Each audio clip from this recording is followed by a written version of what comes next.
That's good. Am I allowed to ask a question? Yes.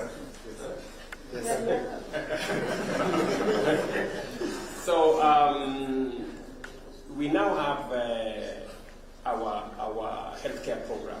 You know, the SHA program is now digitized. Yeah. Admission is digitized. The whole process is digitized, including discharge. Yeah. And the whole program also around what you just described. Maternal care, you know, that whole space. Yeah. Through pregnancy, prenatal, you know, antenatal, all the way to vaccination, you know. So that whole process is now available on a digital platform. How have you looked at it? Yeah, and do you have any suggestions Yeah. on what is available and what you think we can improve? Yeah. Do you have any? Yeah. Another suggestion is that, you know, in the where I did my rural assessment is in Chuluni Health Center, Yes. Kitui. Yes. Now in Chuluni, we don't have that system. We find mothers and the mothers cannot deliver there. Now we find bridging the misinformation about SHA, it's a problem, it's a challenge. You tell a mother register for SHA, then she starts asking you as a healthcare worker a lot of questions. And then I'm supposed to give help, I'm supposed to give the information. The service, Yeah, I'm supposed to give the service and the information and everything. Now to bridge that gap, now we have the app, and also at the comfort of her home, she's able to receive messages, timely messages, reminding her. So you're saying this can enhance what is there? Yeah, what is there? Can provide the last mile. Yeah. Okay. And that is information. Let me come in. I am the owner of the system. we have, what you have explained, we have one better. Yes. And you can use your phones, everybody here. It's called Afya Yangu app. Afya Yangu app is for the patient. You don't carry your MRI, you don't carry, it is paperless. So you go to a doctor, for example, all the stages, the journey of a maternal is found in Afya Yangu. For the doctor, we have Practice 360. And that's why even a doctor can use that app to give the authorization, OTP. So I know the problem you have in Churu, in Kitui, is because we have only done 25 counties digitization. But and Kitui is one of the counties we have not gone to. The moment we take our tablets, we take our biometrics, no Kenyan will carry. How will those gadgets help her as a health professional to assist the patient? Now that gadget does registration, has the patient's data, the doctor uses for authorization, and that gadget, in fact, even if you steal it, we tell Kenyans, even if you steal it, it won't help you. It has been scripted in such a way that it only carries health data. Now, but I think to her point,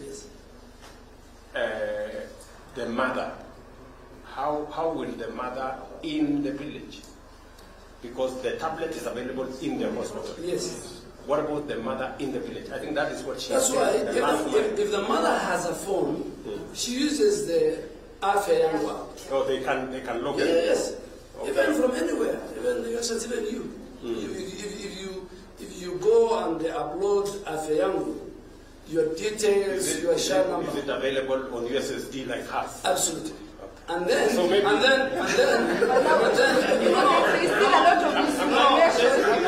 one question which we need to answer. Yeah. There's a lot of it's not about. So there's only one group of people in Kenya who don't have a smartphone. They even don't have a medical. So how do we help them? And that's why we have got 107,000 community health promoters. Maybe the health promoters can use it. Yes, every village, they go to every household and they will ask you. Okay. So I think you have a partnership we can create. But for that person to invest, going forward, all health system must be integrated into the digital health superhighway. Yeah. This is a very good system. Okay, please.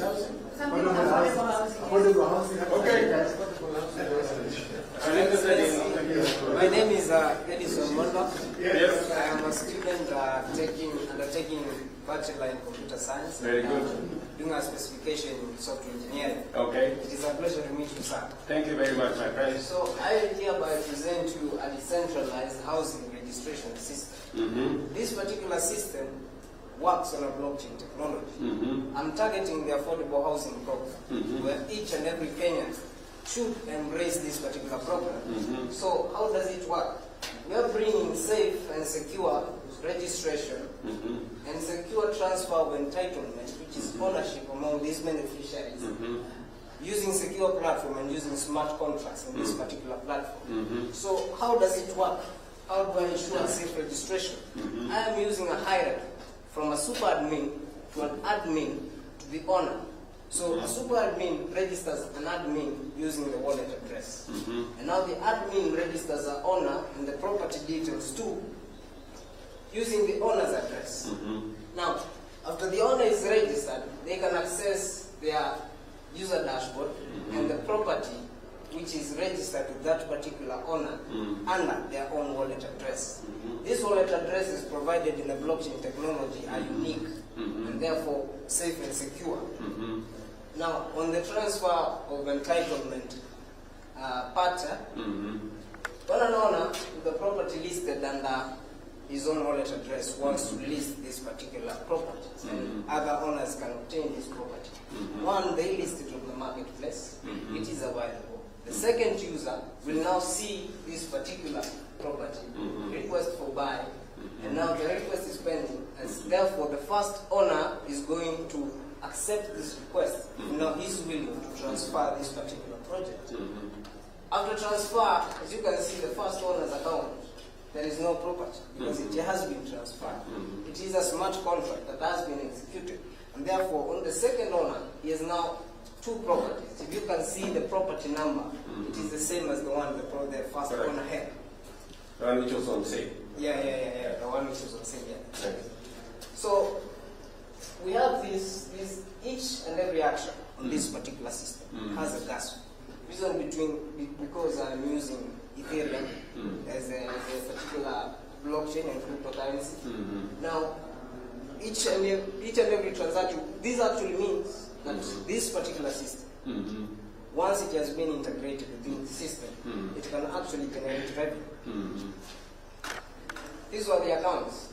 These are the wallet addresses that have been used in this particular prototype. And these are the smart contracts that have been executed in this particular prototype. So, sir, will you join me to make a happy nation? I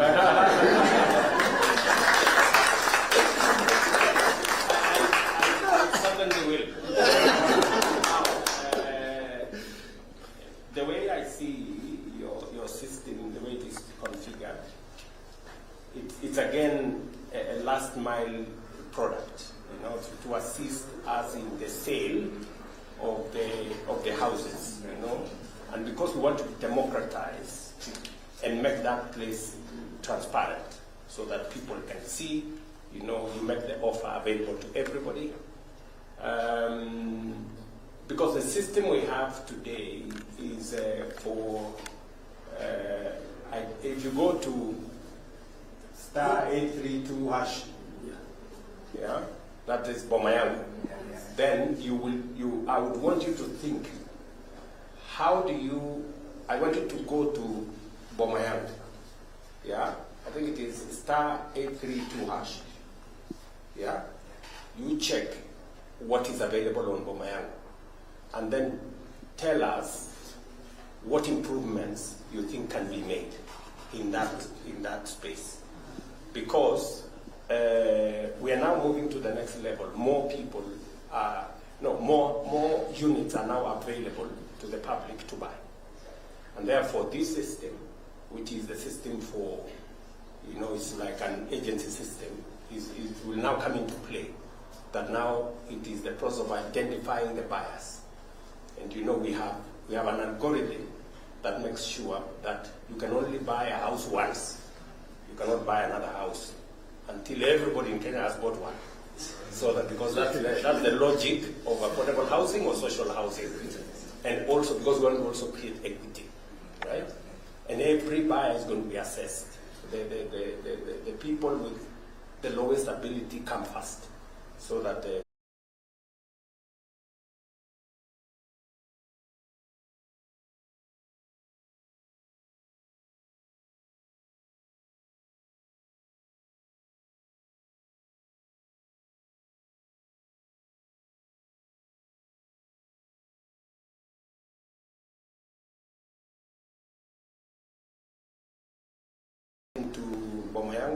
look at it and see, suggest to us any improvement we can make from there.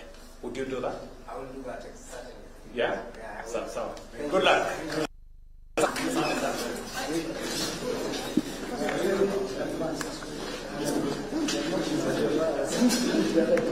Yeah.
Morning, Your Excellency.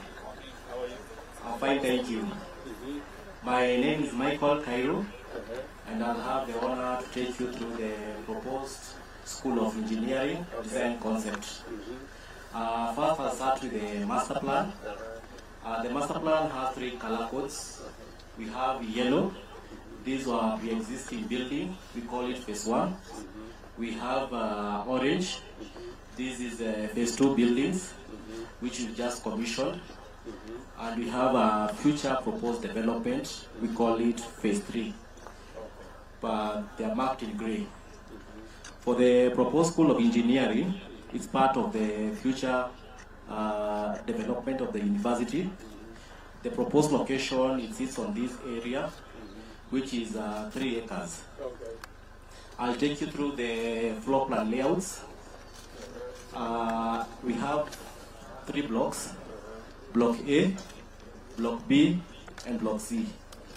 Block A will house 3 programs, which are computer and software engineering. We'll have electrical and electronic engineering, and biomedical engineering.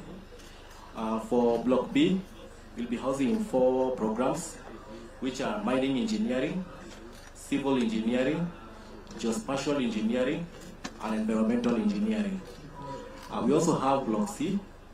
This will be housing the lecture halls, staff room, and faculty offices. The building is 3 levels: ground floor, first floor, and second floor, with a total area of 11,600 square meters. It has 3 levels, which is as per the guidelines of Engineers Board of Kenya. And these are the pictorials of the final view of the building once it's complete. This is the front, the side. Because we'll be housing the labs and the workshops. Because of the weight of the machines, the Engineer Board of Kenya, they recommend we do at least a maximum of 3 levels. Thank you, man. Thank you, Excellency. Excellency will now proceed to the unveiling of the plaque for the School of Engineering.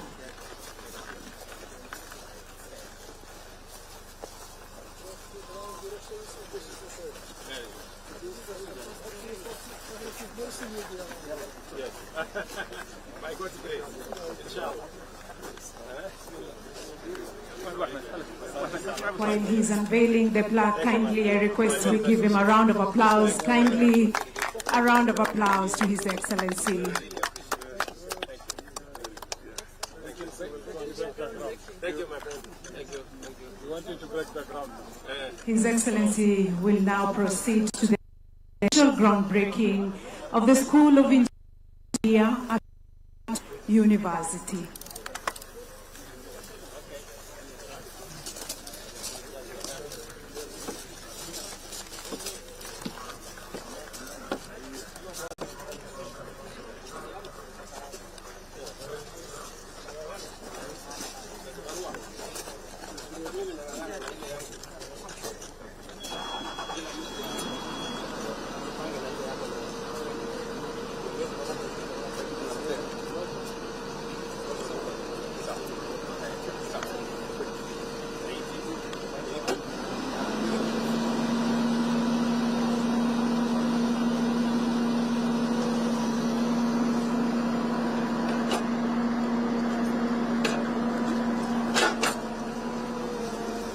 Wakati ambapo anachimba ardhi, Mheshimiwa Rais, naomba tafadhali tumpe makofi, a round of applause to His Excellency as he ground breaks the construction of the School of Engineering here at Umma University.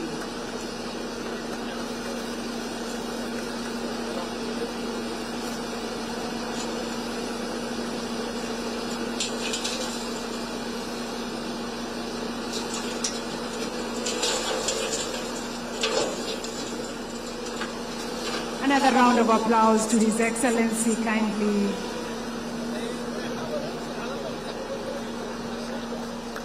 It's now official that the School of Engineering here at Umma University, the construction will commence. Another round of applause, kindly. Thank you, Your Excellency. Well done.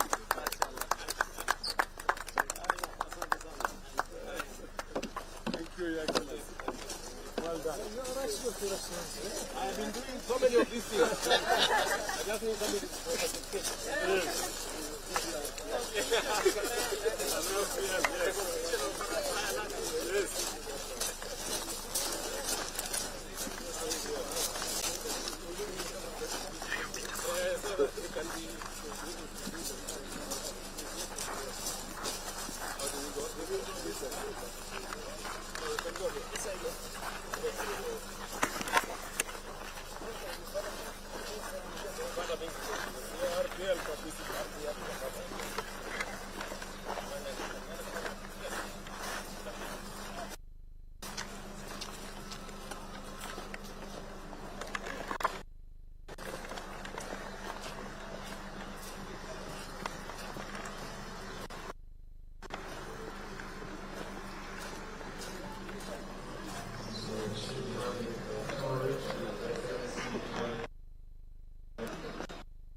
moment to welcome His Excellency Leader Africa.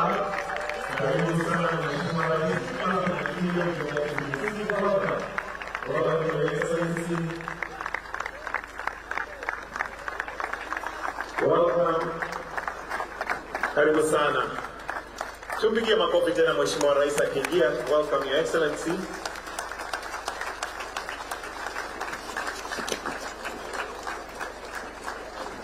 And I'll humbly, respectfully request that you remain standing as we shall start prayer. And I will invite Abdul Latif Abdurrahman to lead us in a prayer. Welcome, sir.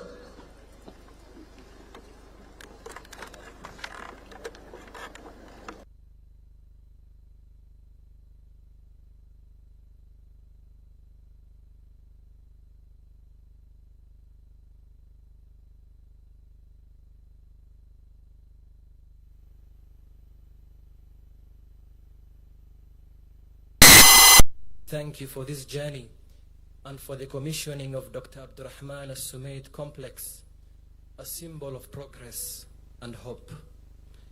We humbly ask your blessings upon this university fraternity.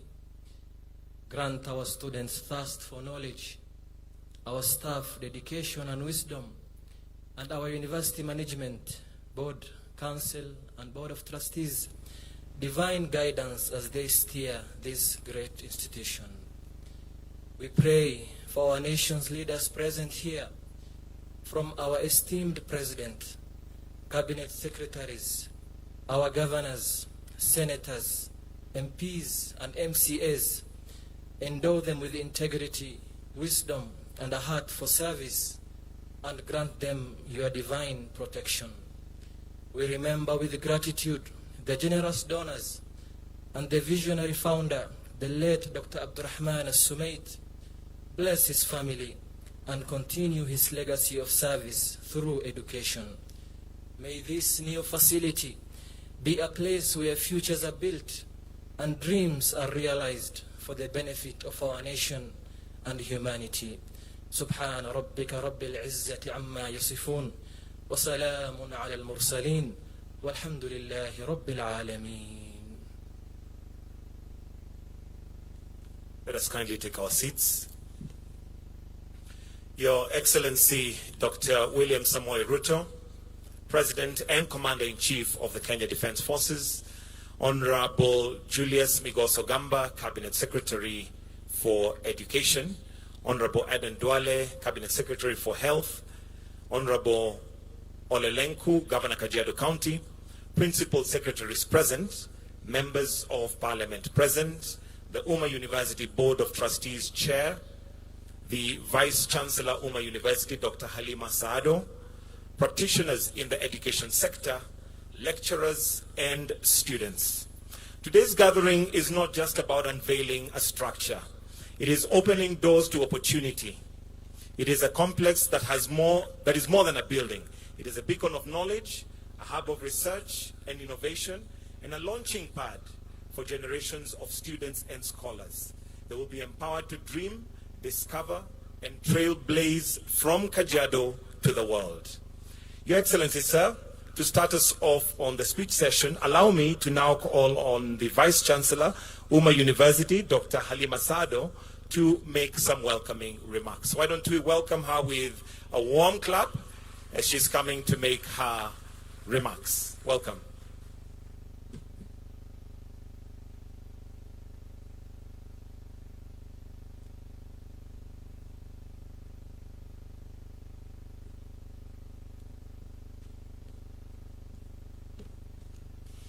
Your Excellency, sir, Dr. William Samoei Ruto, the President of the Republic of Kenya and Commander-in-Chief of the Defense Forces, our CS of Education, Mr. Julius Migos, our CS of Health, Honorable Joale, our ambassadors here present, the members of Parliament, the governors, our dear donors, distinguished guests, staff, students, ladies and gentlemen, Assalamu alaikum wa rahmatullahi wa barakatuh, and good morning. I believe it's still morning. A very warm welcome to Umma University. It is both an honor and a joy to host you here today for the official commissioning of Dr. Abdurrahman Al-Sumait Complex here at Kajiado campus. This is a historic occasion that marks not only the physical growth of our institution, but also the strength of the partnership that enables us to reach this important milestone. Allow me a profound gratitude to our partners and donors from Kuwait, and in particular, Direct Aid Society. Your generosity has been central to the realization of this project. What we are celebrating today is far more than bricks and mortar. It is the creation of spaces where knowledge will flourish, innovation will thrive, and generation of students will be empowered to pursue their dreams. Dr. Abdurrahman opens new possibilities for facilities. We are now able to broaden our academic offerings to include new programs in health sciences, engineering, and technology, while strengthening our existing courses in Islamic studies, business, education, computer, nursing, and social sciences. This development positions Umma University as a comprehensive institution committed to excellence and aligned with Kenya national development priorities. As we officially commission this phase, I warmly welcome you all to share in our vision, a vision of a university that is inclusive, transformative, and dedicated to service. Together, with the continued support of our government, partners, and community, we will ensure that Umma University is a beacon of learning, integrity, and opportunity for Kenya, the region, and the wider world. May this building stand as a symbol of what is possible when compassion meets conviction and when education is embraced as the highest form of service. May Allah bless Umma University, the Republic of Kenya, and everybody who is present here. And at this point, I will invite our Chancellor, Dr. Abbas Guled. Thank you, all of you.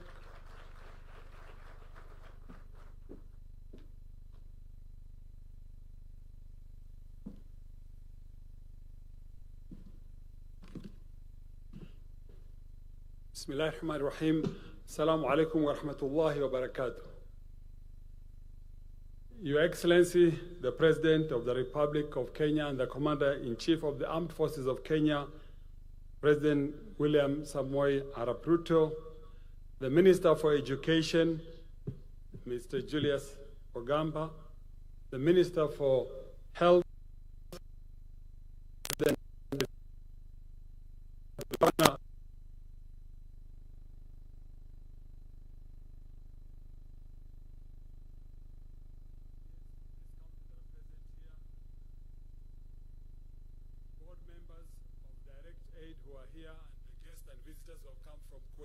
from Saudi Arabia, the board members of Umma University here in Kenya, distinguished ladies and gentlemen, good morning.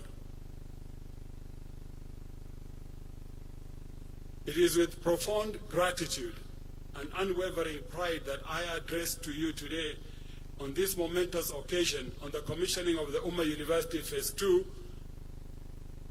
Kajiado University campus. This milestone is of infrastructure, it is a declaration of purpose, reaffirmation of our institutional mission, and tribute to the enduring partnership that have been made this achievement possible. Umma University's journey has been defined by vision, resilience, and collaboration. Today, we honor those who have worked with us, most notably our generous partners from the state of Kuwait, whose steadfast support has been instrumental in realization of this transformative development. We extend our deepest appreciation to Direct Aid Society, the founding sponsor of Umma University. Through their leadership, generosity, we have raised over 1.4 billion almost 7 years ago to complete this 10-story facility, an investment that will serve over 10,000 students and redefined the academic landscape of this region. Direct Aid's work across Africa is unparalleled. Their impact is not measured in numbers alone, but in the lives transformed, communities uplifted, and the futures that are secured. Their support of Umma University is a testament to the power of cross-border solidarity and the belief that education is the most enduring bridge to peace, prosperity, and human dignity. On this historic occasion, Umma University extends its utmost appreciation to the visionary founder, the late Dr. Abdurrahman Al-Sumait. May Almighty Allah rest his soul in eternal peace. A man of profound compassion, unwavering faith, and tireless dedication, Al-Sumait devoted his life in uplifting communities across Africa through education, healthcare, and humanitarian services. His legacy lives on every classroom, every graduate, every life transformed by the institution he helped to build.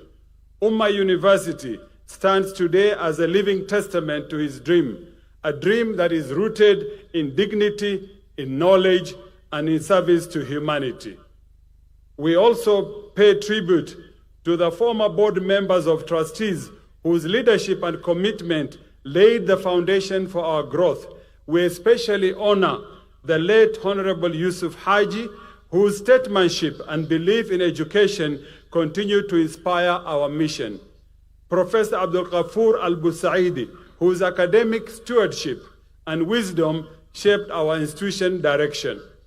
I'd like to also say this, Your Excellency, without fear of contradiction, of Honorable Aden Bare Duale, your CS for Health, whose consistent support, strategic advocacy, and commitment to the university's development have significantly elevated the Umma University's profile and strengthened its engagement with national leadership. Even this event today, His Excellency is the one who agreed to accept to come here, but Honorable Duale was at the forefront in ensuring that Excellency comes. Next, I'd like to recognize Mr. Muhammad Hassan. Muhammad Hassan, Excellency, works for you, he's your staff, but he has been a long-standing friend of this university for many years.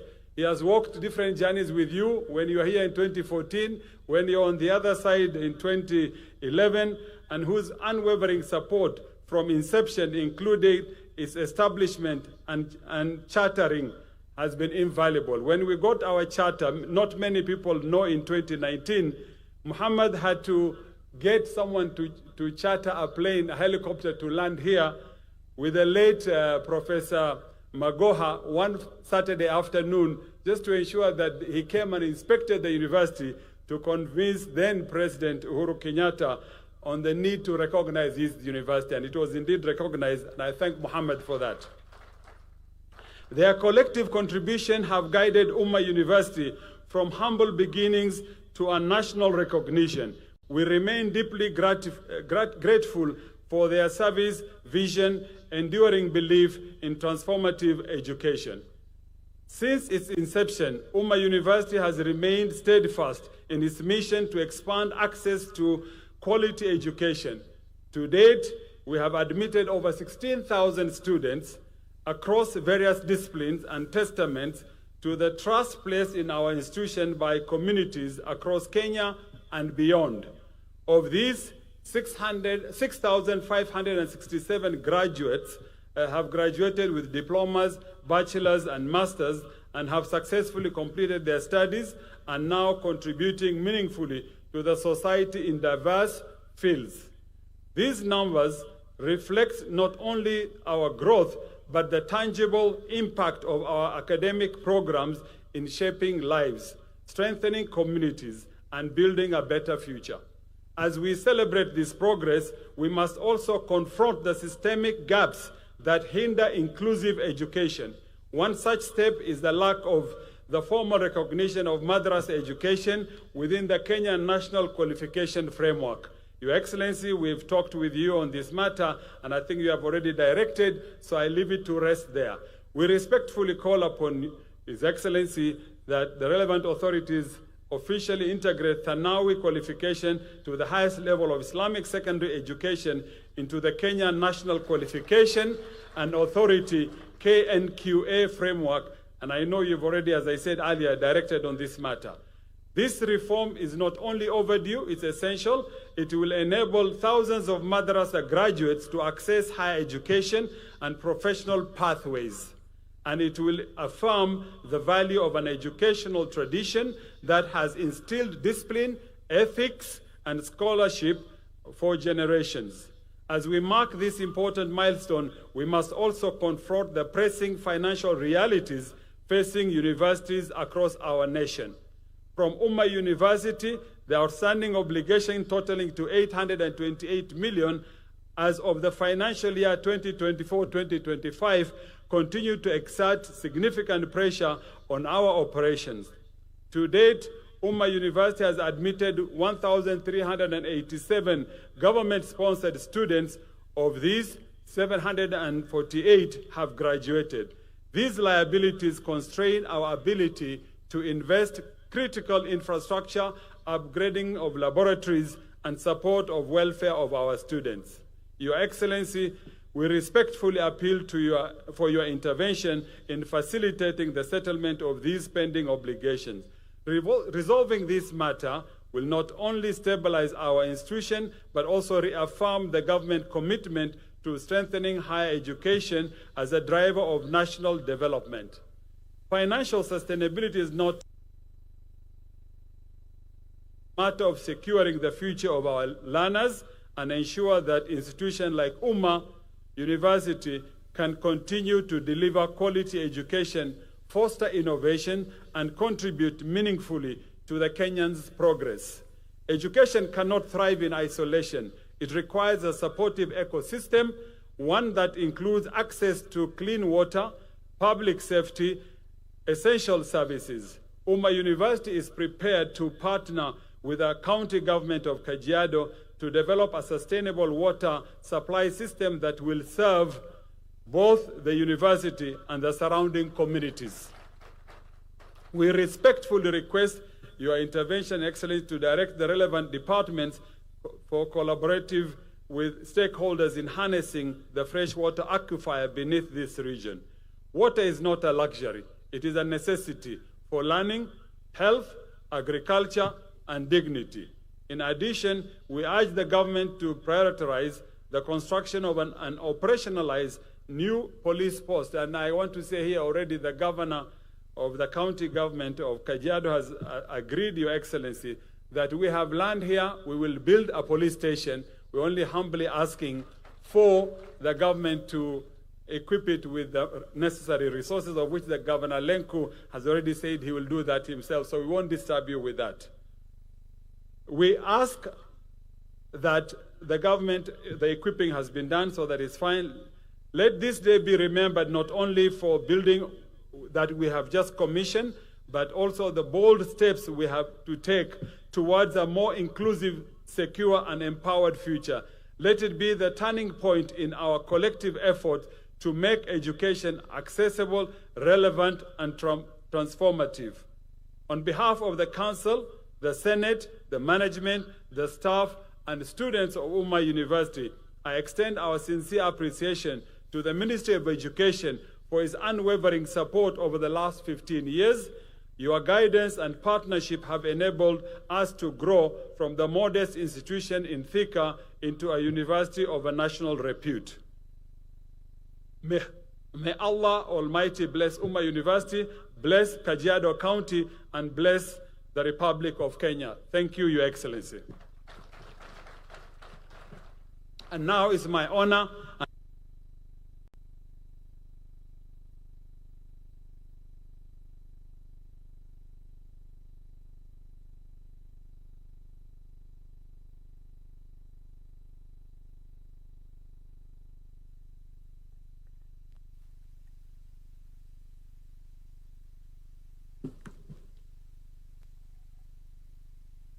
Bismillah ar-Rahman ar-Rahim. Your Excellency, Dr. William Ruto, President of the Republic of Kenya. distinguished guests, Mr. Abdullah Al-Fahad, representing Kuwait Embassy, staff, students, ladies and gentlemen, Assalamu alaikum wa rahmatullahi wa barakatuh. Khabari. It is a profound honor to stand before you today on behalf of Direct Aid Society from the state of Kuwait. Your presence, Your Excellency, is a powerful testament to the importance of this occasion and to your unwavering commitment to the future of Kenya youth. Under the guidance of His Highness Amir of Kuwait, Sheikh Mish'al Ahmed Al-Jabir Al-Sabah, Kuwait has long companion humanitarian work across the African and Kenya in particular. At the heart of this journey stands Direct Aid Society, whose enduring commitment to education across Africa has transformed lives, communities, nations, and founded in Kuwait and guided by the belief that education is the highest form of charity. Direct Aid has become a lighthouse of hope for millions.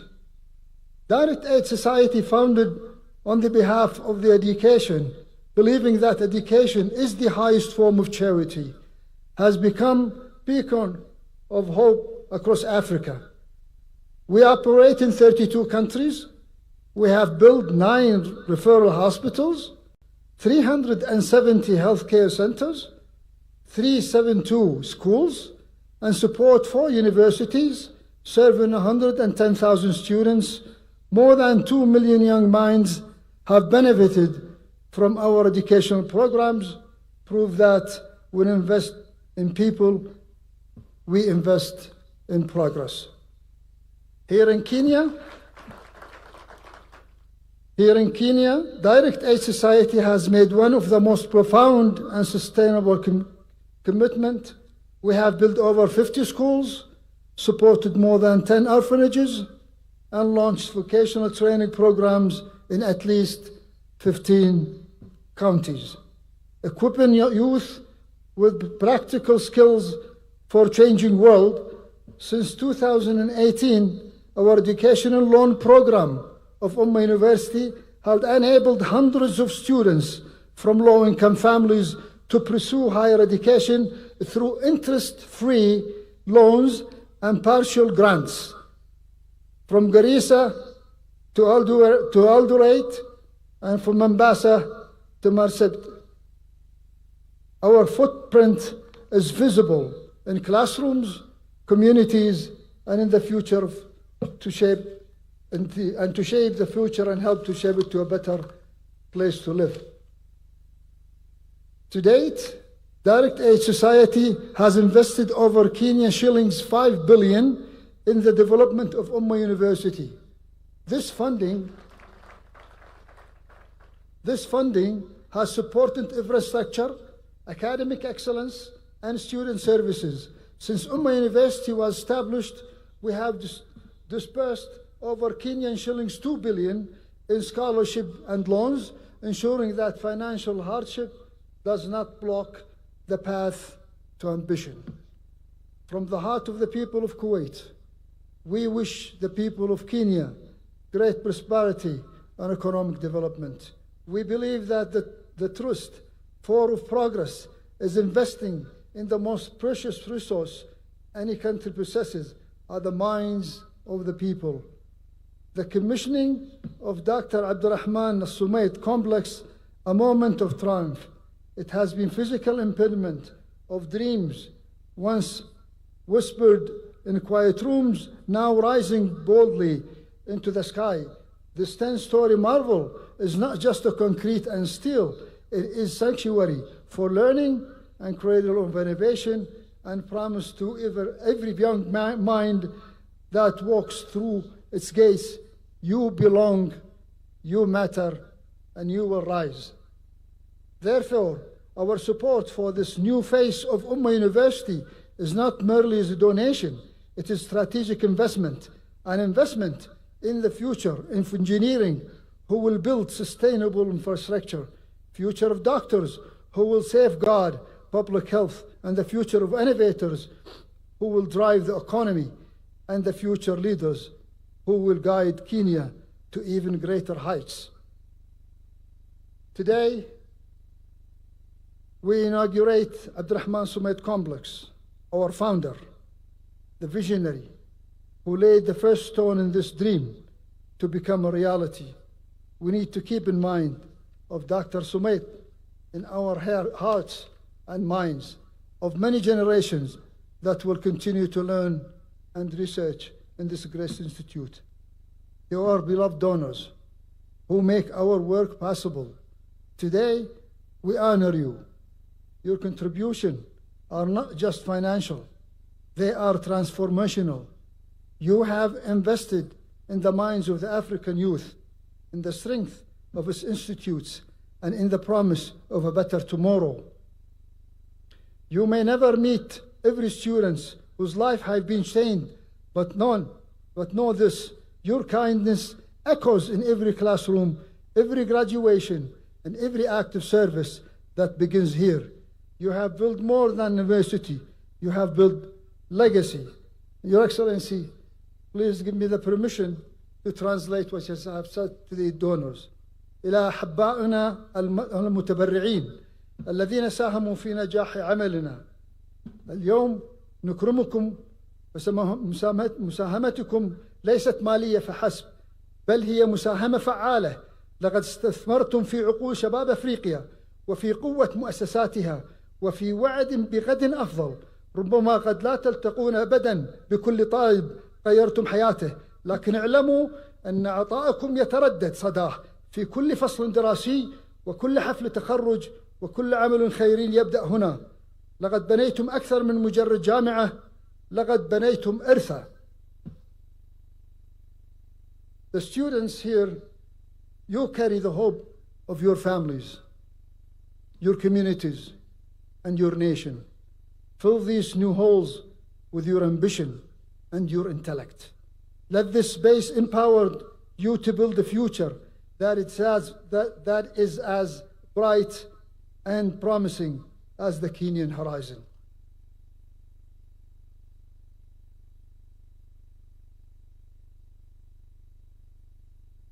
Your Excellency, distinguished guest, I want to thank you for allowing us the privilege to contribute to Kenya's inspiring story of growth. This new chapter of Umma University is a powerful symbol of what we can achieve together through partnership and common vision for progress. Today, we inaugurate the Faculty of Engineering, and soon we will be inaugurating the Faculty of Medicine and Health Sciences in Phase 3, and I hope that Your Excellency will continue to grace us with your presence in these future events, inshallah. May Allah bless Umma University, bless Kenya, and bless you all, and reward every donor, every partner, and every soul who believes in the power of education. Asante sana. Wassalamu ala al-mursaleen. Walhamdulillah Rabbil Alameen.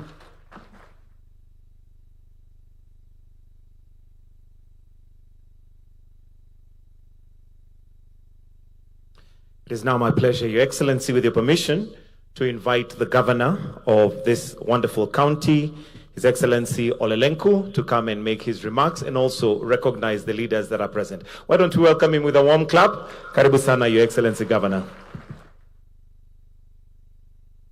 Asante sana. Your Excellency President William Ruto, the Honorable Cabinet Secretaries, CS Migos and CS Duale, the leadership of Umma University, Dr. Abbas, and your fellow leaders here, the leaders of Kajiado present here, our Deputy Governor Moshisho, mbunge wetu Sunkuya, our Speaker Justus Ngosor, Dr. Ngedienye, and our Honorable MCS present, distinguished ladies and gentlemen, good morning.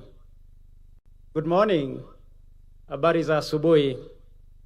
Your Excellency, allow me to congratulate Umma University on the commissioning of Dr. Abdurrahman Al-Sumeid Complex and the groundbreaking of the School of Engineering Phase 3 of this university. And on the same breath, thank you, Your Excellency, for coming to Kajiado this morning. The Kajiado family is happy to welcome you. We are grateful for the conversations we have had, and we are grateful for the support we continue to receive as a county government from your government. And I wish to echo, Your Excellency, that Umma University is a wonderful friend of Kajiado County, the people of Kajiado and the people of Kenya.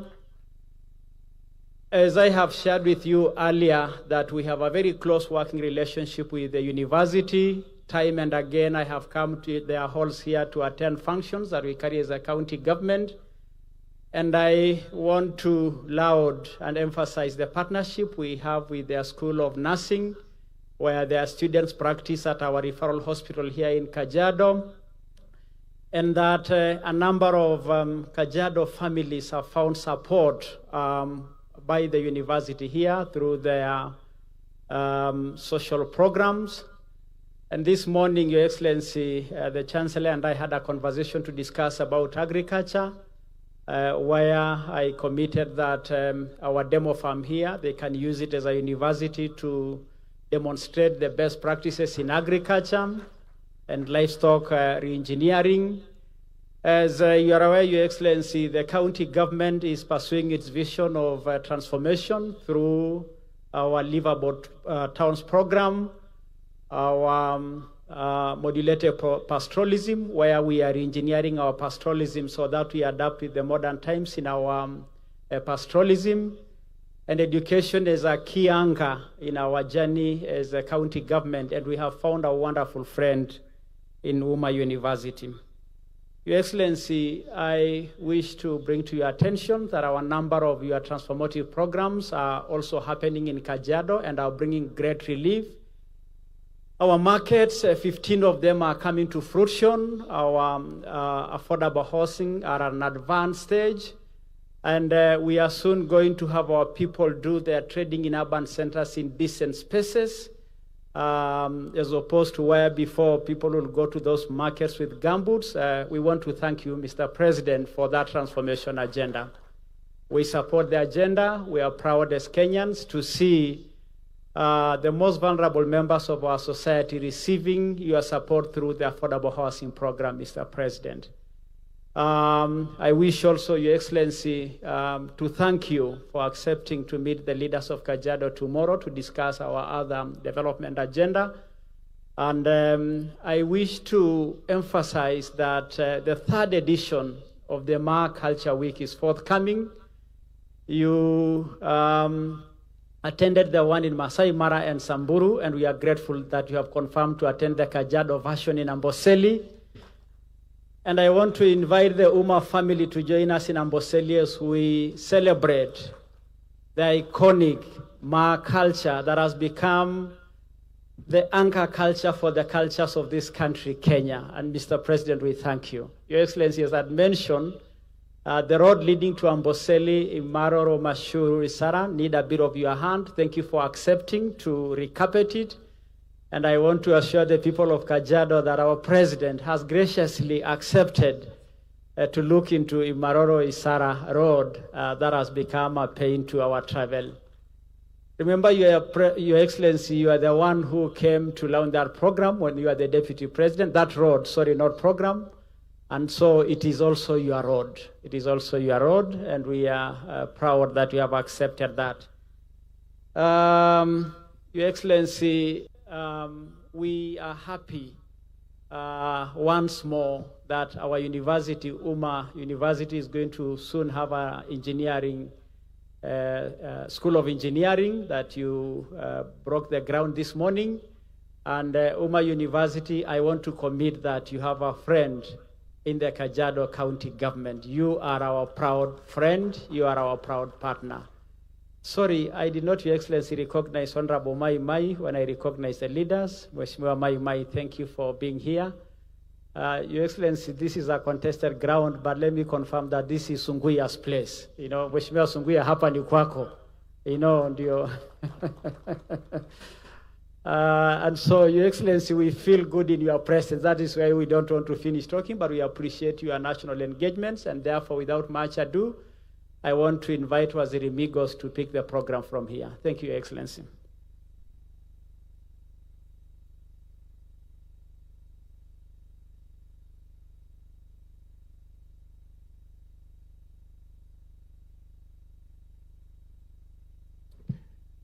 Your Excellency, the President of the Republic of Kenya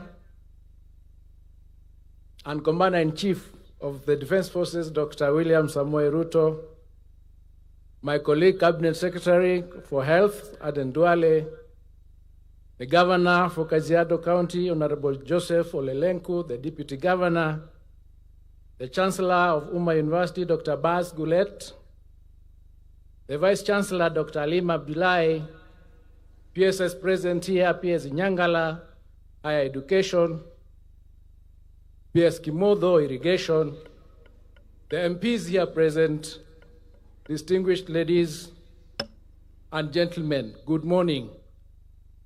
Your Excellency, before I proceed, kindly allow me to invite Honorable Duale, who has worked with this university from its inception, to make a few remarks before I make mine. Honorable Duale, please.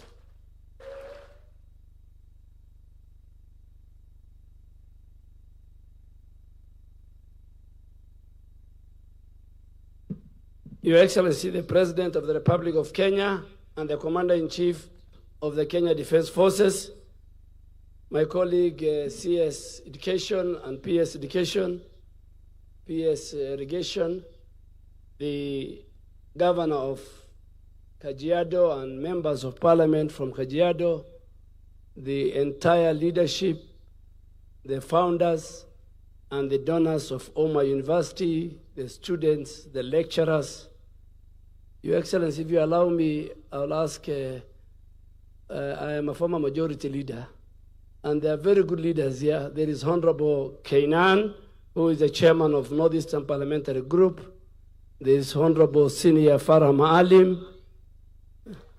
There is Honorable Abbas of Senator Wajir. There is Honorable Major Bashir of Mandera North. There is the Speaker of Kajiado County. There is the MP for Kajiado West. There is the MP for Kajiado East. Is there any other member I've forgotten? There is a former MP, Honorable Kolosh. There is the MP for the great town of Elwak, Honorable Kore. And there is our deputy governor, the tallest man in our counties. Your Excellency, you are not a visitor here, neither to Umma University or to this community. You went to Umma University as a baby in a small college in 2010 in a very dingy corner in Thika town. That day I was with you and I was saying, why did I brought the minister here? But you went because you believe in the equity and you believe in the people of Kenya and you believe in education. Then 2014, you came here, Umma University, and because you believe in progress and transformation, today you are coming here when Umma University is in a different league. It's among one of our best universities. So, Your Excellency, we don't take that for granted as a community. Our Vice Chancellor, and we have shown you today, Your Excellency, demonstrated that a pastoralist girl, a Muslim lady, can become a Vice Chancellor. There are many, but at least Umma University, I really want to thank the Chancellor and the board for seeing the talent. But Your Excellency, I want you to forgive me. This is an education function, but because I also post their interns, nursing. So I have also a stake here. And because they want to build a medical school, I don't know whether I will still be the Minister for Health. That time they'll also require me. So you'll allow me, Your Excellency, because the other day, a lot of misinformation was said about your health transformation agenda. And this is because never before in our country, your transformation health agenda is as clear as the day and the night. And we really want to ask those who want to critique us on our reforms, whether it's in the health sector, in education, in agriculture, to critique us with the facts and figures, not figures thrown like a pedestrian. And why am I saying so? Today, as we sit here, under your leadership, 26.5 million Kenyans have registered to the Social Health Authority with Kajiado County, and the governor is here, over 470,000. When in the previous administration, under the former NHIF, it was only 7 million. So from 7 million to 26.5 million, you will tell us which one is transformative in the health sector.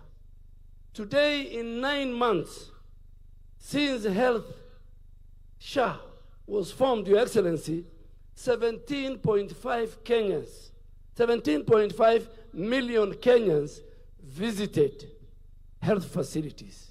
Over 10,000 health facilities. Of these 17.5, 12.5 million Kenyans accessed free private. This is an agenda the President and myself want to start now. We have 20 counties that we feel the maternal mortality rates are high. So if your Linda Mama was good, then how come the maternal mortality rates, and these are not figures, even the World Health Organization will agree with me, but we enhanced. What have we enhanced? Because we don't lie. We have enhanced, we have included antenatal, postnatal, delivery, and we have given the whole family that package. Today, Your Excellency, in 9 months under SHA, 627,155 mothers have delivered in the Republic of Kenya. Our delivery is about 1.1 million. But under SHA, you know, the mothers who deliver, the wife of the governor uses a very expensive insurance. She doesn't fall under SHA. She goes to deliver, so I don't count. I'm only counting those who benefited from Social Health Authority, 627,000. Out of these 27,000, who we covered the mother, we covered the whole journey, prenatal, postnatal. We made her, she delivered safely. If there was complication, we took her through cesarean. We followed the child. We followed the family, 627. And out of these, 41,000 of these were teenage mothers paid by Social Health Authority. In fact, all teenage mothers in our country, if they deliver, they will deliver free. What does that mean? Under President William Ruto, we have introduced a more integrated system with financial protection to all families. Let me now give them, because even they have not even read NHIF. What was NHIF giving? In NHIF, when a child was born, they were only covered the mother. This really exposed the whole family. Hardship for the children that required immediate medical care after birth. So mama delivers, she's left alone. As we follow the family, we follow the mother, we follow the child, We have a very integrated, comprehensive health insurance system. The newborn under SHA is covered under the mother's cover. The cover of the mother protects the child. That was not there during NHIF. Linda Mama reimbursement rates under the defunct NHIF was as low as 2,500. Sometimes 5,500 per delivery in dispensary and health centers. The quality, the care, nobody bothered. There was a persistent high maternal mortality rate in our country. And by the way, it continued to occur despite the high number of mothers giving birth in hospitals. Your Excellency, you have given vulnerable mother or the vulnerable woman who goes to antenatal clinic, who deliver, and who has postnatal care. Don't listen to naysayers. But because I'm giving information, they left us with 30 billion fictitious NHIF debt. Out of that debt, Linda Mama debt under NHIF inpatient was 4.8 billion. Outpatient was 306 million. In total, my good friend, my former leader, you have left us with 5.6 billion Linda Mama. You should thank us. We did not look for the money. We did not went to public libraries and said you left us. You left us with many debt. But today, because you started it, Linda Mama left a debt with us, Your Excellency.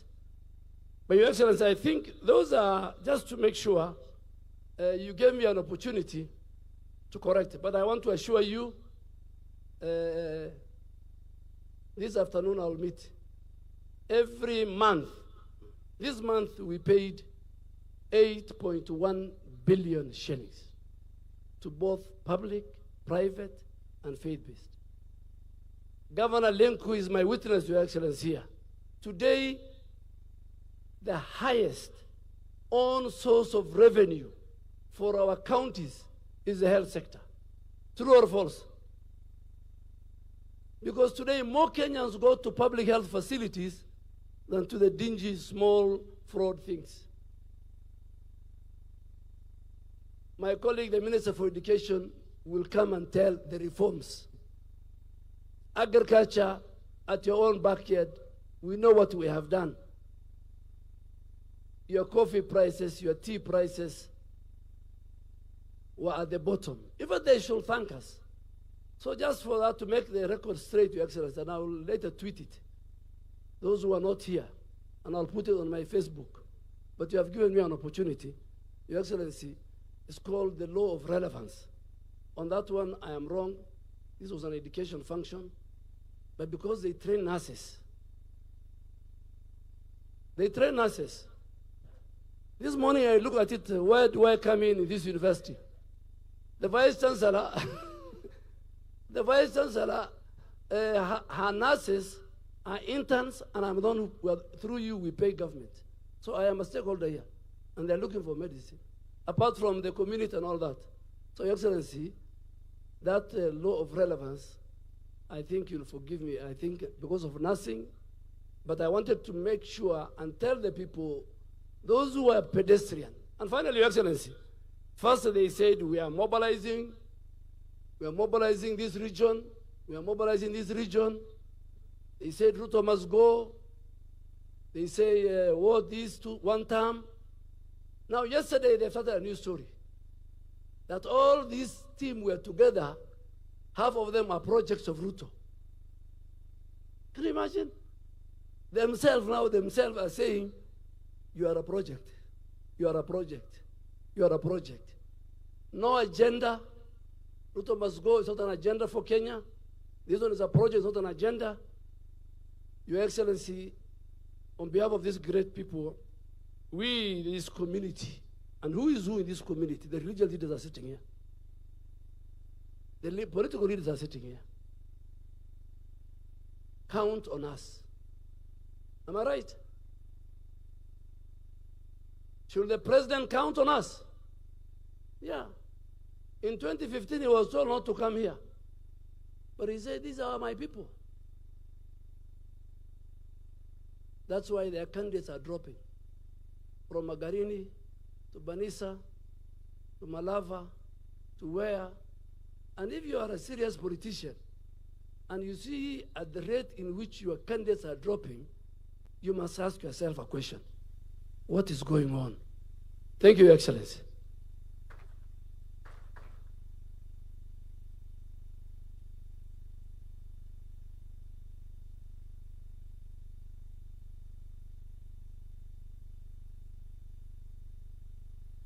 Your Excellency, that was my law of strategic intervention. We are most grateful, Your Excellency, that you graciously accepted the invitation to commission the Dr. Abdurrahman Al-Sumait Complex and to break ground for the School of Engineering Phase 3 project of this university. Your Excellency, your historic presence here is an honor, not just for the Umma University fraternity, but for the higher education subsector. This is evidence of the prime place that education occupies in your administration. In particular, it also confirms the recognition that your administration places on the private sector actors and their role in the education of our country. Private sector players, ranging from individuals to faith-based organizations, continue to play critical roles in expanding education and training opportunities for our youth. These investments have complemented the efforts by the government to promote access to quality and relevant education training of our institutions. These institutions, like Umma University, not only create access to quality training, but also instill value-based education in the students. Your Excellency, as I conclude, I wish to commend all the donors, including Direct Aid Society, for their support that has led to the milestones that we are celebrating here today.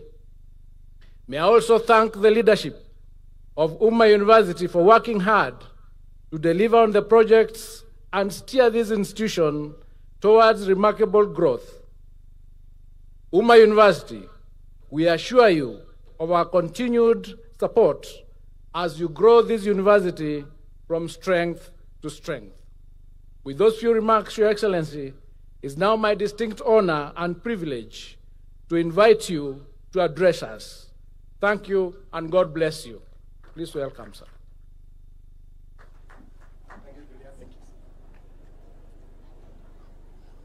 Thank you very much, Julius. Please, let's take our seats. Asanteni sana.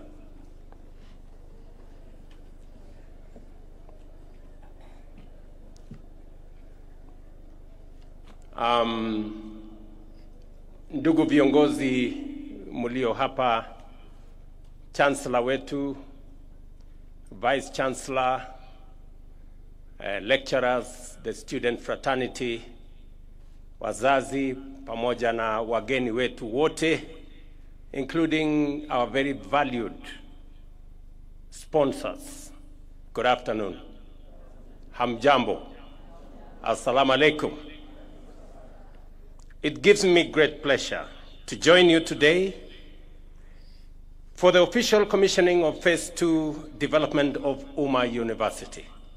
This is a proud moment for all of us, as it represents not just the growth of one institution, but the remarkable journey of our nation in expanding access to higher education. I recall with fondness my association with this university before it became what it is today. From its humble beginnings as a college of Sharia and Islamic studies in Thika, for its transformation into a full-fledged university in 2014, where I had again the privilege of opening Phase 1 here in Kajiado.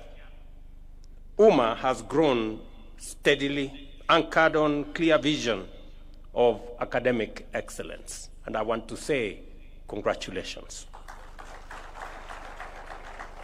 Today, with the completion of this 10-story building, an investment of more than 1.4 billion, we see yet another bold step forward.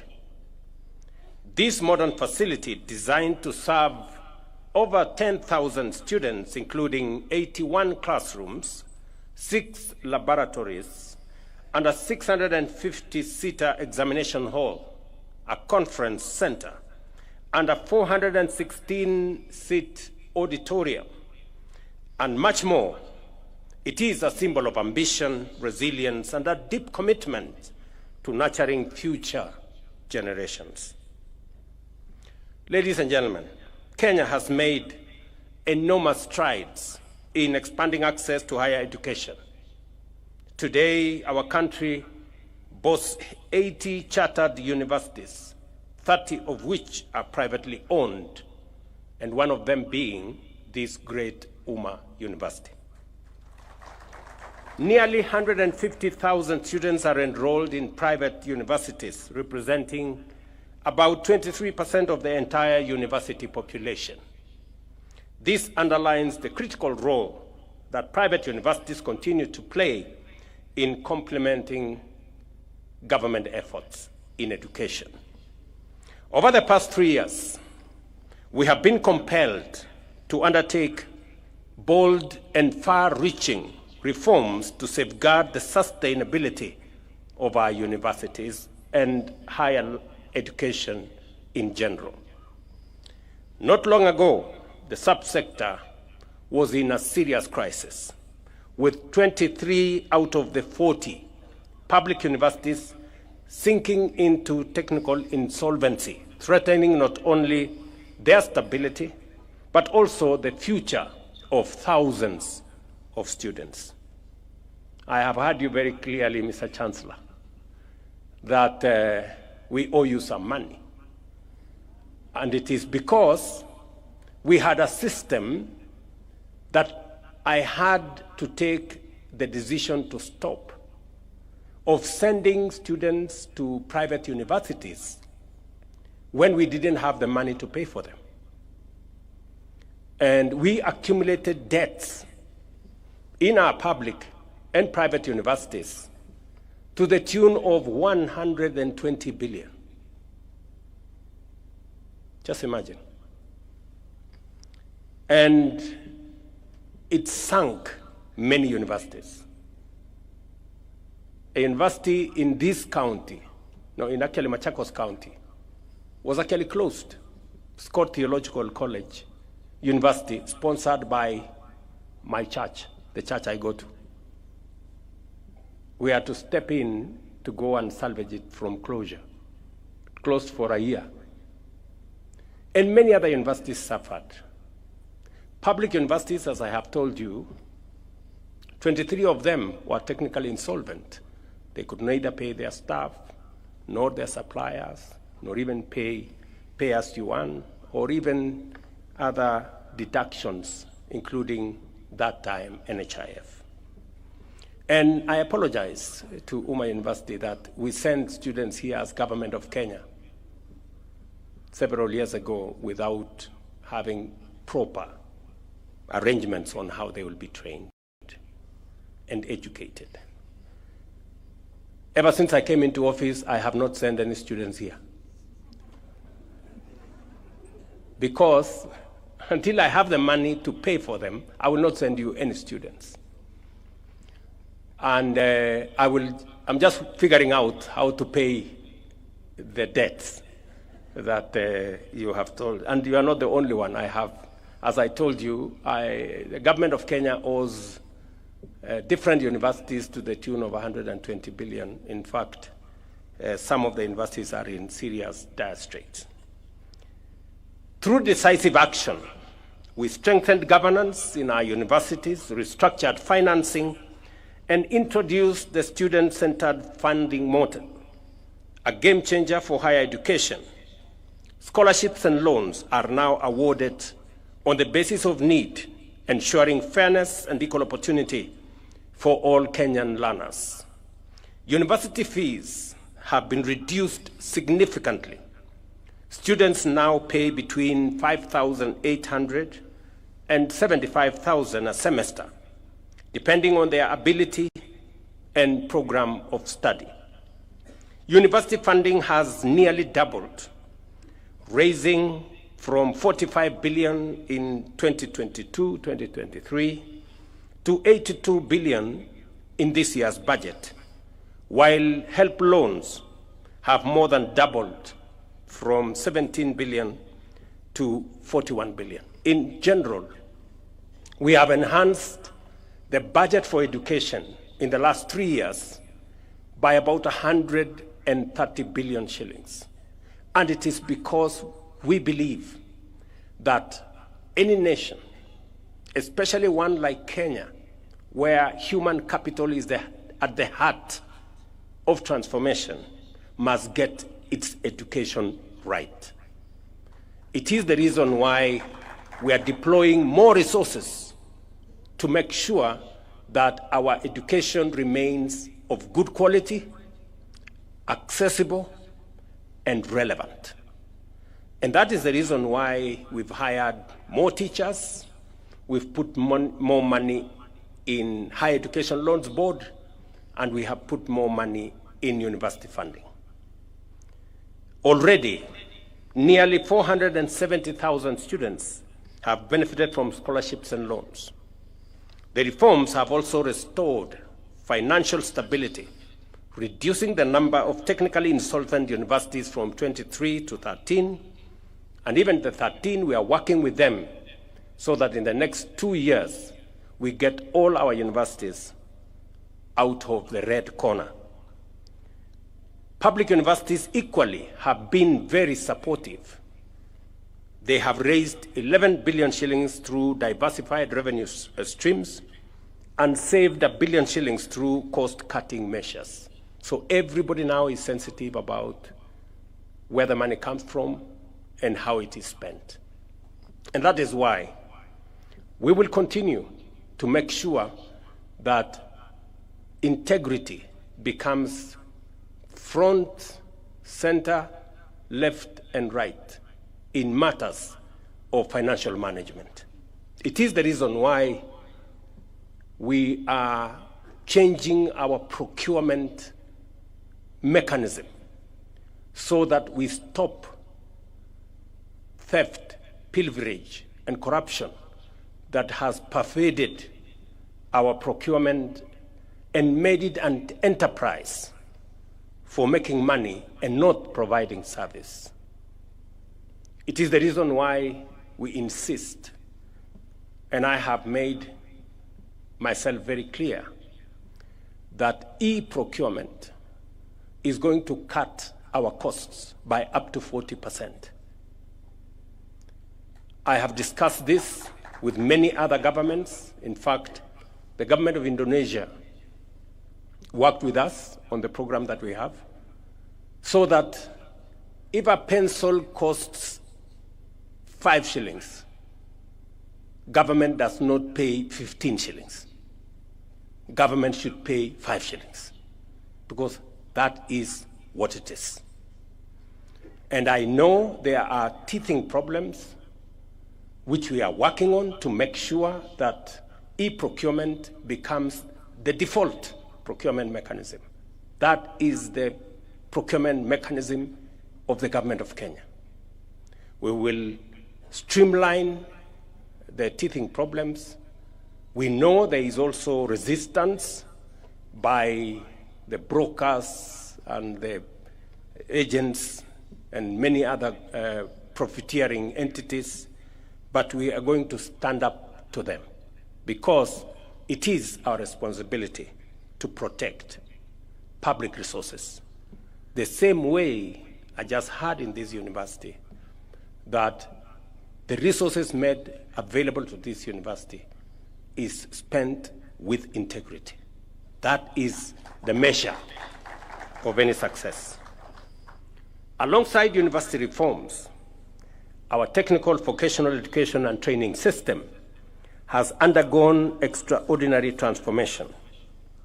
Enrollment has grown more than double, from 297,000 in 2022 to 718,000 this year, driven by supportive policies and aggressive awareness campaigns.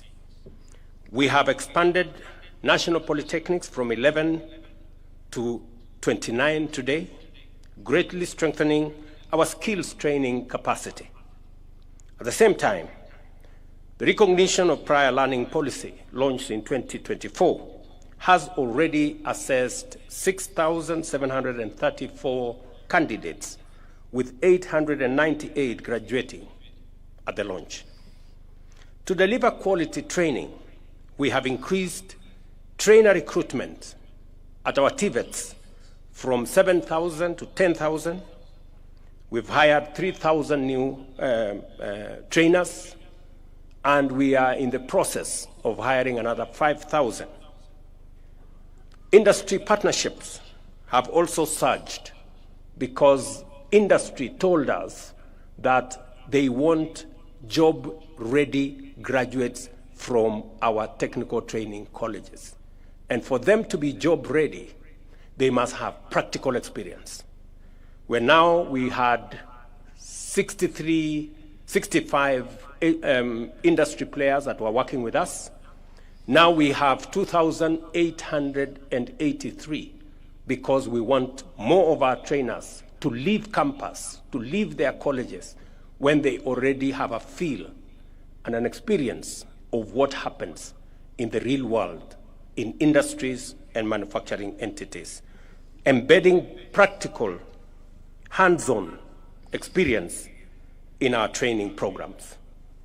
These achievements demonstrate that TVET is now firmly at the heart of Kenya's transformation, equipping young people with practical skills to innovate, create jobs, and drive economic development.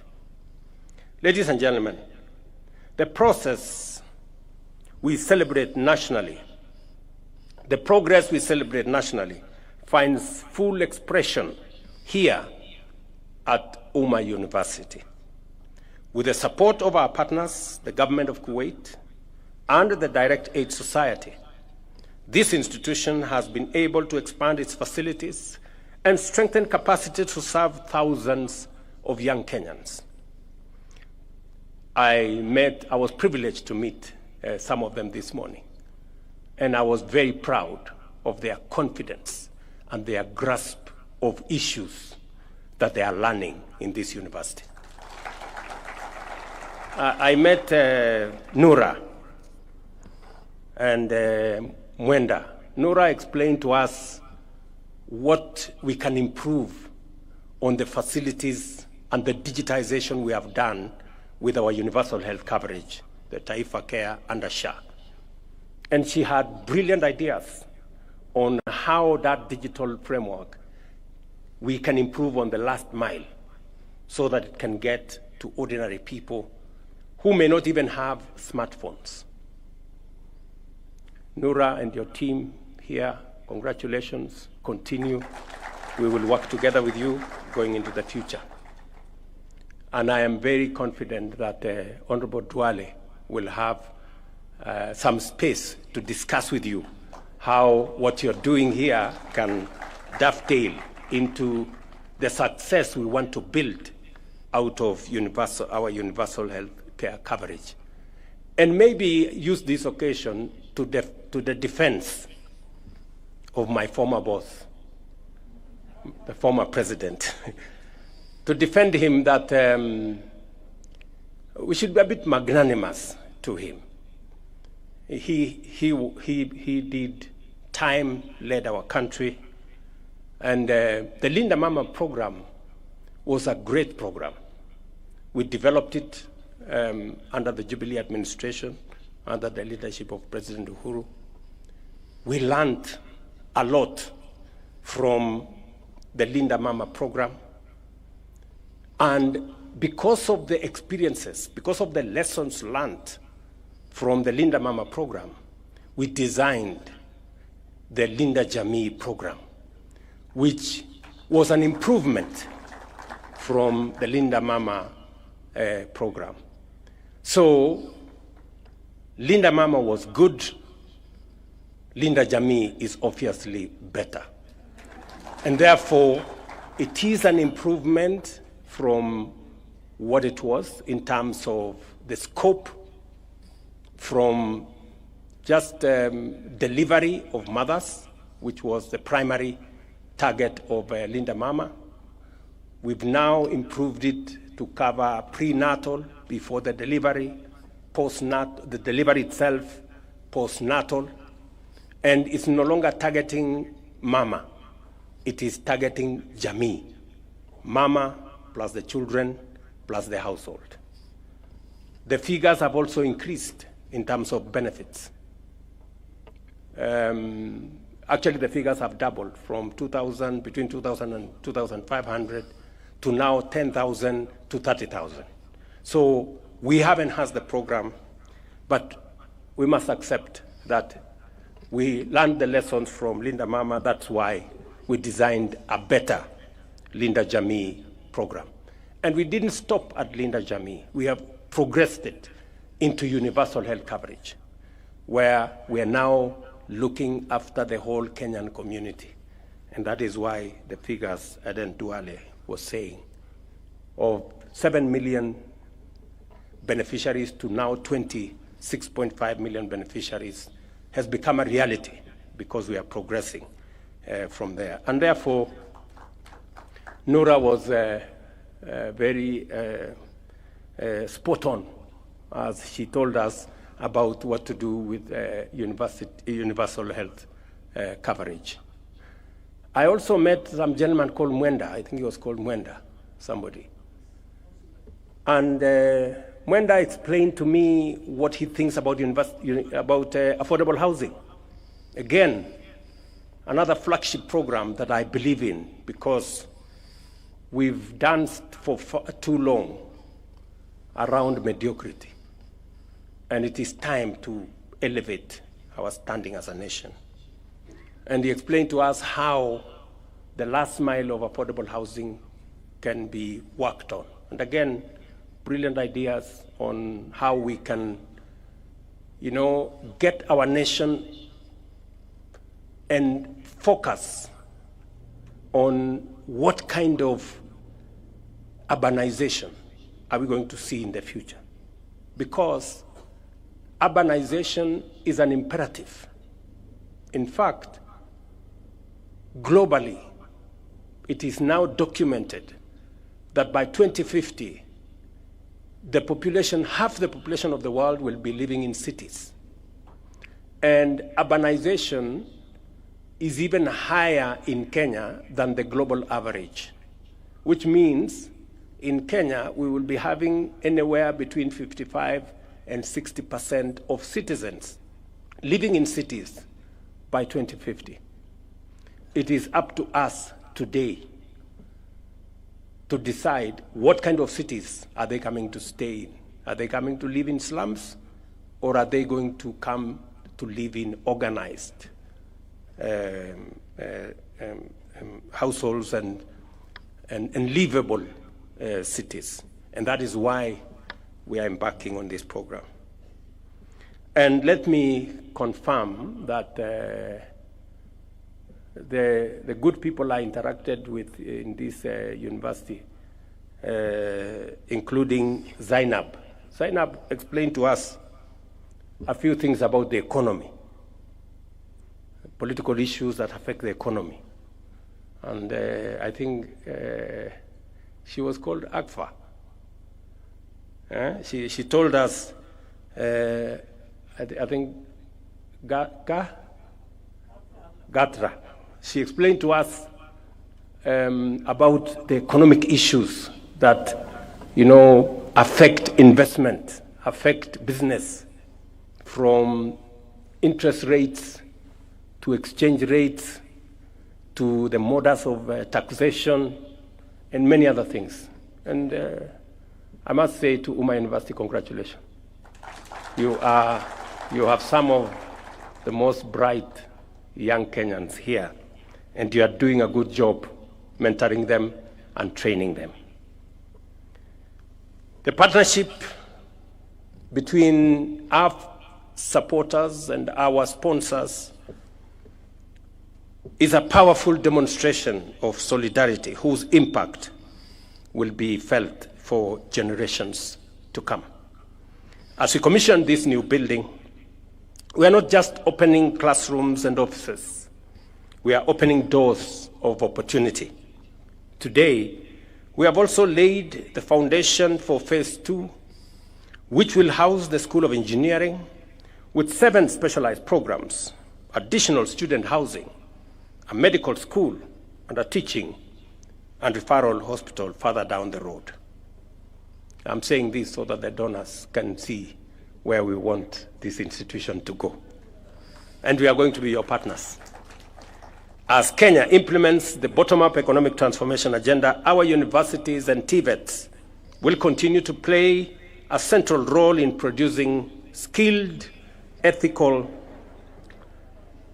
and innovative graduates ready to create jobs, drive technology, and tackle the pressing challenges of our time. In conclusion, I congratulate the Umma University for this milestone. And before I tell you what kind of support we are going to work on, looking at the transformation of Umma University.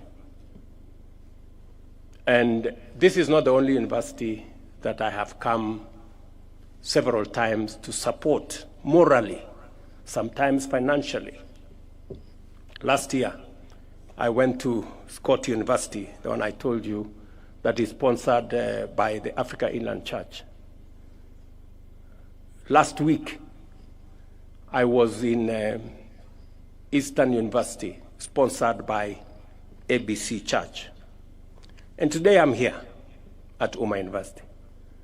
And I see the passion, I see the restlessness of the young people in Kenya as they look for education, as they look for knowledge, as they look for training. And it is the most perfect expression of what we need and a perfect reminder for us as policymakers and leaders. It is very important that at this point in time, we must have a reflection. In fact, it is an inflection point for us as Kenya. We must ask ourselves questions.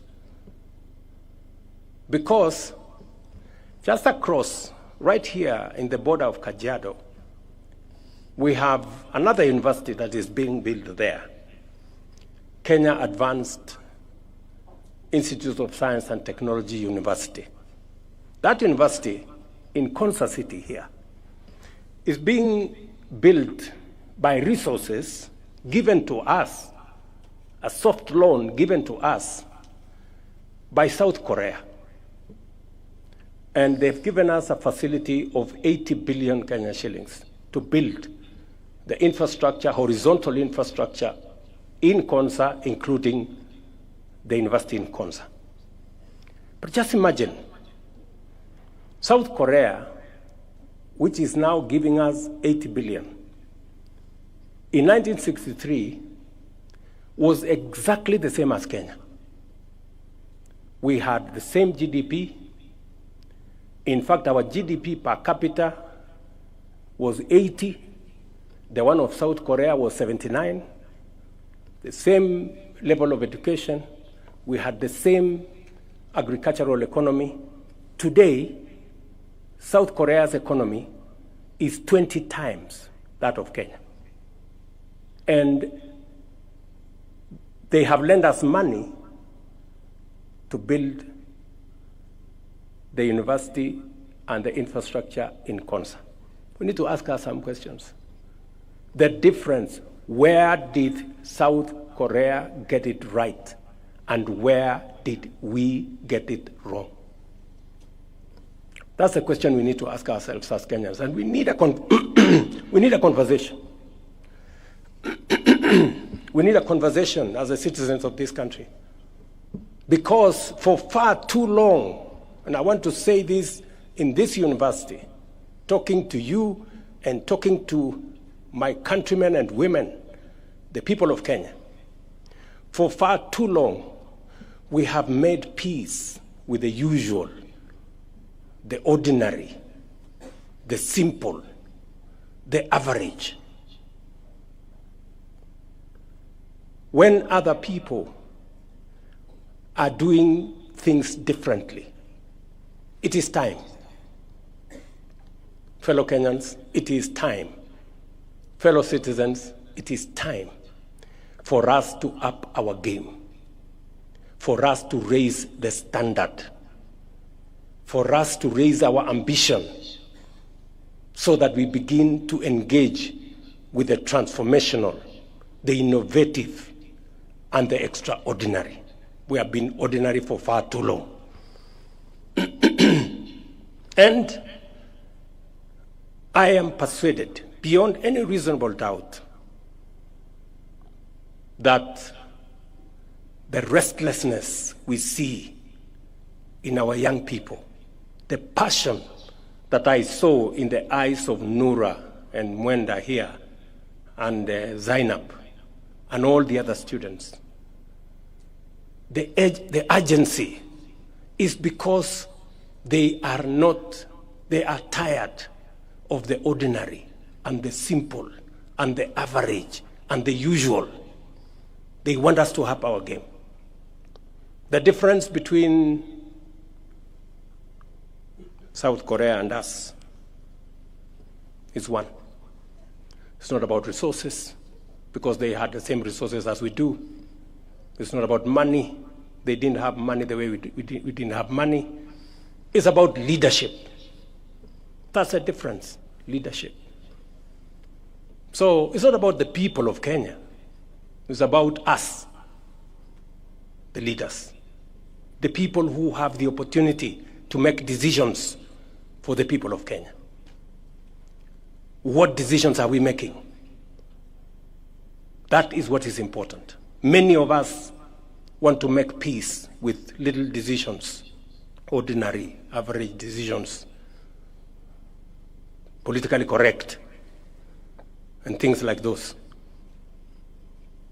And that is why we cannot account for why others are where they are and we are where we are. So we must continue to push the limits. We've made good progress with our transformation of agriculture, with our transformation in education, with our transformation in health. We've made good progress with our affordable housing and markets and hostels, but that's just the foundation. We need to up our game. That is my belief. And we have what it takes. We have what it takes. This nation has what it takes. We have the human capital. We have the knowledge and ideas and passion. And that is why I have been leading from the front. Against all odds, very difficult circumstances. But slowly, people are beginning to appreciate that our economy is doing better. Inflation has come down. Our exchange rate has come down. Our dollar reserves have gone up. Our universities are doing better. We have more teachers in classrooms. Our food security is much more stable. We're beginning to get it right, but it is not enough. That is why we need to up our game. We need to be more creative and innovative. We need to do more on transformation so that we can do things in a different way and achieve the extraordinary. As government, we remain steadfast in supporting institutions of higher learning to ensure every young Kenyan has the chance to achieve their full potential. And I wish you well as the student fraternity and the entire Umma University as you pursue not the ordinary, not the simple, not the usual, not the average, as you pursue excellence. Thank you very much, and God bless you. For His Excellency.